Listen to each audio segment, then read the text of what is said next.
اب یہ شکایتیں جو ہیں برسہ برس سے میں سن رہا ہوں، دہرا رہے ہیں. آپ سے پہلے جو سینئر نیشنلسٹ لیڈرز ہوا کرتے تھے، مجھے یاد ہے 90s کی دہائی میں، 80s میں، وہ سب اسی طرح. غوث بخش بزنجو کا اگر آپ نام لیں، خیر بخش مری کا نام لیں، شیر محمد مری کا، سب سے ہماری چھوٹی موٹی ملاقات رہی ہے. خود اکبر بگٹی صاحب. حل کیا ہے؟ وے فارورڈ کیا ہے؟ کہ مجھے یہ لگتا ہے کہ وہ جو احساس محرومی کی باتیں میں 80 کی دہائی میں سنتا تھا، 90 کی دہائی میں سنتا تھا، وہ آج 2025 میں بھی سن رہے ہیں ہم لوگ. عامر بھائی، ہر چیز کا ہے. اگر مجھ سے کوئی غلطی سرزد ہوئی ہے، پہلے ہاں. میں اعتراف جرم تو کر لوں نا. اگر میں یہ ماننے کے لیے تیار نہیں ہوں کہ مجھ سے کوئی غلطی ہوئی ہے، مجھ سے کوئی غلطی سرزد ہوئی ہے، یا میری پالیسیاں بلوچستان سے متعلق درست نہیں ہے، میں اعتراف جرم نہیں کر سکتا تو میں آگے بڑھ نہیں سکتا ہوں.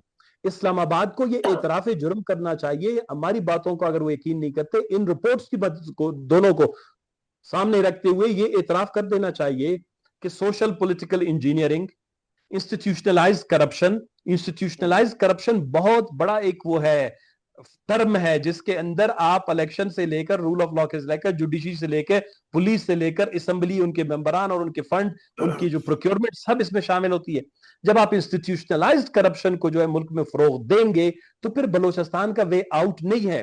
they have to realize, they have to accept کہ ہم سے یہ غلطی ہوئی ہے. then they have to sit.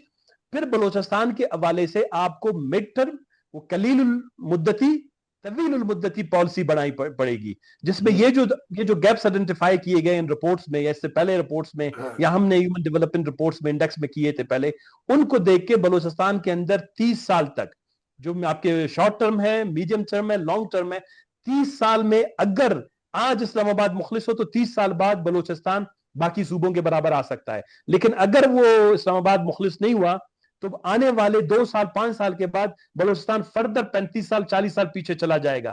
یہ گیپ جتنا بڑھے گا پاکستان کے اندر عدم استحکام بڑھے گا. یہ گیپ جتنا بڑھے گا بلوچستان اور پاکستان کے درمیان تفاوت دنیا بڑھے گی. یہ گیپ جتنا بڑھے گا یہاں کے نوجوانوں کے اندر تشدد، وائلنس، علیحدگی کے رجحانات زیادہ ہوں گے. There are certain political and social facts جن کو اسلام آباد ابھی تک وہ اعتراف کرنے کے لیے تیار نہیں. جناب میرے خیال میں آپ نے دریا کو کوزے میں بند کر دیا ہے.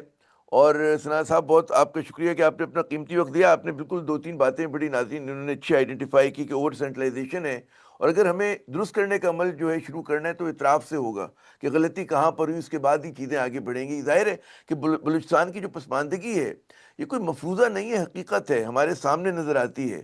اور یہ کیسے ممکن ہے کہ جی پاکستان کا ایک حصہ جو ہے اتنا پیچھے ہو اور باقی جو ہے ملک آگے جا رہا ہو، اس کے بغیر پورا پاکستان آگے نہیں جا سکتا.